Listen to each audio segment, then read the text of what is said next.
안녕하세요 여러분 সবাই কেমন আছেন? আমি আবারও চলে এলাম অনেক দিন পর। কিন্তু ভিডিও শুরু করার আগে আমি আপনাদের একটা ইম্পর্টেন্ট কথা বলতে চাই, যেটা প্লিজ আপনারা সবাই শুনবেন। সেটা হচ্ছে যে এটা হচ্ছে সম্পূর্ণ ডিফারেন্ট একটা ভাষা। এটা এমন নয় যে আমরা ছোটোবেলায় স্কুলে আমরা শিখেছি যেমনটি না আমরা ইংলিশে শিখেছিলাম। ইংলিশের ক্ষেত্রে আমাদের এমনটি হতো যে স্কুলে বা ইউনিভার্সিটিতে আমাদের শেখাতো বা আমরা আলাদা কোর্সও করতাম, যার ফলে আমরা আসলে এগুলোর সম্পর্কে, ইংলিশ ভাষাটা সম্পর্কে আমরা অনেক বেশি পরিচিত থাকতাম। কিন্তু কোরিয়ান ভাষাতে আসলে সেটা সম্ভব নয়। যদি না আপনারা আলাদা কোনো কোচিংয়ে যদি ভর্তি হন বা কোনোভাবে যদি প্রশিক্ষণ কেন্দ্রে ভর্তি হন, তাহলে হয়তো বা আপনারা পারতে পারেন।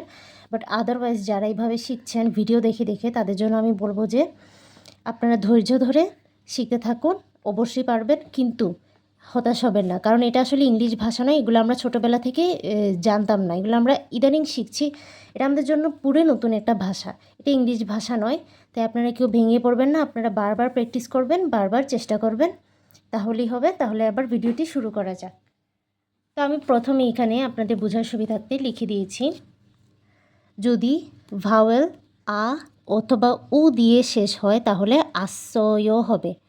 আশ্রয় মানে হচ্ছে আ, এরপরে এটা হচ্ছে যে এটা স, আমি বাংলাতে বলছি, এটা স ছিল। তো এখানে আপনারা দেখতে পাচ্ছেন যে ডাবল, কি বলে এটাকে, ডাবল ভাওয়েল এখানে আছে। তো আশ্রয় মানে হচ্ছে এই দুইটা প্রোনাউন্সিয়েশন আমরা ই ভাওয়েল লাগিয়ে একসাথে প্রোনাউন্স করলাম, আশ্রয় এভাবে। তো আমরা বললাম যদি আ অথবা উ দিয়ে শব্দটি শেষ হয় তাহলে আশ্রয় হবে। তো এখানে লেখা হচ্ছে খাদা, খাদা। তাহলে যেহেতু আমরা লাস্টে খেয়াল করবো এখানে আ দেওয়া, এই যে আ, তাহলে আমরা এখানে সহজেই বুঝে গেলাম আমরা এখানে কী লিখব, খাসয়, খাসয় এভাবে, খাসয়।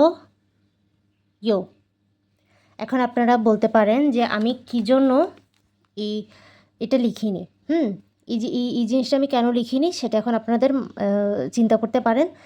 তাহলে আমি বলে দিই, যদি এখানে হ্যাঁ কনসোনেন্টের নিচে যদি আর কোনো কনসোনেন্ট না থাকে, তাহলে আমরা সরাসরি এটা এখানে আর কিছু কি বলে এটাকে আলাদা করে না লিখে জাস্ট এটা দিয়ে আমরা পুরোপুরি লিখে ফেলবো, মানে হচ্ছে আশ্রয়। তো এটা হয়ে গেল খাসয়। বাট আমরা এটা লিখিনি, খা আশ্রয় এভাবে লিখিনি, আমরা সরাসরি খাসয় বসিয়ে দিয়েছি।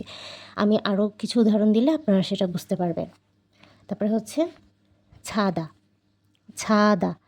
তাহলে এটাকে আমরা লিখব একই, কারণ এখানে আর কোনো কনসোনেন্ট নেই নিচে। তাহলে আমরা এখানে সরাসরি এই যে ডাবল কনসোনেন্টটা বসিয়ে দিব, ছাসয়, ছাসয়, ছাসয়। আর এটা হচ্ছে এটার এক্সাম্পল, সো আমি এটা একটু পরে বলছি। এবার হচ্ছে অন্য সব ভাওয়েলের জন্য অস্বয় হবে, মানে হলো আ অথবা উ ছাড়া আর যত রকমের ভাওয়েল আছে সবগুলোর জন্য হচ্ছে অস্বয় হবে, অস্বয়। তো মথা, মথা। তাহলে আমরা এখানে দেখতে পাচ্ছি যে এখানে ও দেওয়া, ঠিক আছে, আ অথবা উ দিয়ে না, বরং এখানে ও দেওয়া, ও। তাহলে এখানে শেষ হয়েছে আরেকটি কনসোনেন্ট দিয়ে। তো এখানে শেষ হয়েছে কনসোনেন্ট দিয়ে, মগধা। তাহলে আমরা কি লিখব, মগসয়। তাহলে আপনারা দেখতে পাচ্ছেন যে আমি এখন এখানে কিন্তু লিখেছি এটা আলাদা করে, কারণ এখানে আরেকটা কনসোনেন্ট থাকে, আমরা এটা আলাদা করে বসিয়েছি। বাট এখানে ছিল না, এখানে ছিল না বিধায় আমরা আর এটা কষ্ট করে লিখিনি, আমরা সরাসরি কনসোনেন্টের সাথেই লিখে দিয়েছি, যেমন খাসয়, ছাসয়, মগসয়। তারপর হচ্ছে কিদারিদা, মানে হচ্ছে অপেক্ষা করা। তাহলে আমরা লিখব কিদা রেয়সয়। আচ্ছা, এবার আপনারা বলতে পারেন যে এখানে তো ও দেওয়া, আমি ইয়ো কেন দিলাম? হ্যাঁ, এই ইয়ো ভাওয়েলটা কেন দিলাম? আসলে ওদের কিছু শব্দ অনেক বেশি কমপ্লিকেটেড, অনেক বেশি না, মানে এটা হচ্ছে আসলে প্র্যাকটিসের ব্যাপার। যেমন আমার জন্য এখন এটা আসলে বোঝার ব্যাপার না। তো ঠিক সেরকম আপনারা যদি প্র্যাকটিসে রাখেন তাহলে হবে। কিছু কিছু ওয়ার্ডের ক্ষেত্রে ওদের এখানে ও এর জায়গায় ইয়ো বসাই দেয়, বুঝছেন? ই ভাওয়েলটি ওরা বসায়, ই ও বসায় না। তো এই কারণে একটু ডিফারেন্সটা দেখা যায়। তাহলে ইরদা, ইরদা এটা মানে হচ্ছে পড়া। তাহলে আমরা লিখব ইর, ইরস, ই রসয়, ইরসয়। এটা হচ্ছে সাইলেন্ট, এটাতে কোনো আলাদা প্রোনাউন্সিয়েশন নেই। ইরসয়। এবার আমরা শেষেরটি দেখব। আচ্ছা, আমরা তো আরেকটা ভুলেই গিয়েছি, মাসিদা অর্থাৎ পান করা।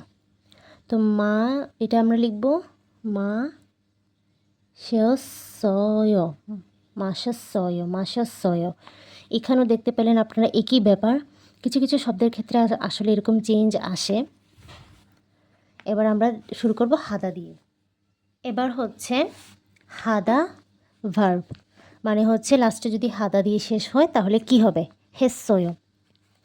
খুংবু হাদা মানে হচ্ছে পড়া, মানে হচ্ছে পড়ালেখা করা, স্টাডি আমরা যেটাকে বলি, তাহলে এটাকে আমরা লিখতে পারি খুংবু হেসয়, খুংবু হেসয়। তারপরে উন্দুং হাদা, এটার অর্থ হচ্ছে ব্যায়াম করা, ব্যায়াম করা বোঝায়। তো উন্দুং হেসয়, উন্দুং হেসয়। আচ্ছা, আমি আসলে ভিডিও শুরুতে বলতে ভুলে গিয়েছিলাম। তো আমরা আগের ভিডিওতে আপনাদেরকে বলেছিলাম যে এই যে ধা এটা আমরা বসাবো না, এটা আমাদের মিনিং পার্ট নয়, এটা আমরা বাদ দিয়ে দিব। আমরা জাস্ট এতটুক মিনিং পার্ট দিয়ে আমরা শব্দটা লিখব। তো হয়তো অনেকেই নতুন আছেন, তো আমি কিছু এক্সাম্পল দিয়ে দিব এখন। তো আমি আমার গত ভিডিওতেও বলেছিলাম জিনিসটা যে এটা কীভাবে হবে। যেমন আমাদের বাংলা ভাষায় ডু অর্থ করা, আবার কোরিয়ান ভাষায় ডু অর্থ হাদা। তো এটাকে আসলে আমরা এখনও কোনো প্রেজেন্ট, পাস্ট অথবা ফিউচার টেন্সে পরিবর্তন করিনি। এটার অর্থ হচ্ছে শুধুমাত্র করা। এটাকে আমরা এখনও বলিনি যে এটার অর্থ এটা প্রেজেন্ট হলে কী হয়, পাস্ট হলে কী হয়, ফিউচার হলে কী হয়। ঠিক সেরকম ওদেরও এটাকে বলা হয় ডিকশনারি ফর্ম। তো এই যে এই হা ধা আবার হচ্ছে মানে এটা হচ্ছে ওদের ডিকশনারি ফর্ম, এটাকে আমরা চেঞ্জ করব।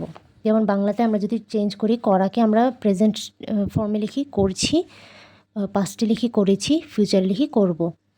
তো কোরিয়ান ভাষায় এটা হয়ে যায় হাদা থেকে এটা হয়ে যায় হেও, হেসয়, হের কয়েও। ঠিক সেরকম এই যে হেসয় মানে হচ্ছে আমি করেছি, কাজটি করেছি। যেমনটি না আমরা এখানে দেখতে পাচ্ছি খুংবু হাদা, খুংবু হেসয় মানে হচ্ছে আমি পড়েছি, ছনাইন খুংবু হেসয়। তো এবার হয়তো আপনারা বুঝতে পেরেছেন অনেকটাই। তাহলে আমি আপনাদের যাতে আরেকবার বুঝতে সুবিধা হয়, আমি এটা শুরু থেকে আবারও বলবো। তাহলে আ অথবা উ দিয়ে শেষ হলে আশ্রয় হবে খাদা, খাসয়, ছাদা, ছাসয়। আমরা সবসময় এইখানে লাস্টের ভাওয়ালটা খেয়াল করব, তাহলে আমাদের বুঝতে সুবিধা হবে। এখানে যদি উ থাকতো তাহলেও আমরা আশ্রয় বসাতাম। তারপর হচ্ছে অন্য সব ভাওয়ালের জন্য অশ্বয় হবে, যেমন মগথা, এটা হয়ে যাবে মগস্বয়। আর হ্যাঁ, অবশ্যই যদি এখানে কোনো কনসোনেন্ট না থাকে নিচে, তাহলে আমরা আলাদা করে এটা আর বসাবো না। আমরা সরাসরি এখানেই লাগিয়ে এটা লিখে দিব। আর যদি এখানে কনসোনেন্ট থাকে, যেমনটা এখানে আমরা দেখতে পাচ্ছি, তো এইভাবে যদি কনসোনেন্ট থাকে তাহলে আমরা আলাদা করে এটা লিখে তারপরে বসাবো মগস্বয়, কিদারেয়স্বয়, ইরস্বয়। তারপরে হচ্ছে খুংবু হেসয়, উন্দুং হেসয়। তাহলে এটাই ছিল আজকে কিছু, আসলে এটা অনেক শর্টভাবে আমি এক্সপ্লেইন করেছি। এটা হচ্ছে প্র্যাকটিসের ব্যাপার, আপনারা যত প্র্যাকটিস করবেন ততই আপনারা পারবেন। সো কেউ হতাশ হবেন না, আপনারা আরও চেষ্টা করবেন, আরও বেশি বেশি প্র্যাকটিস করবেন।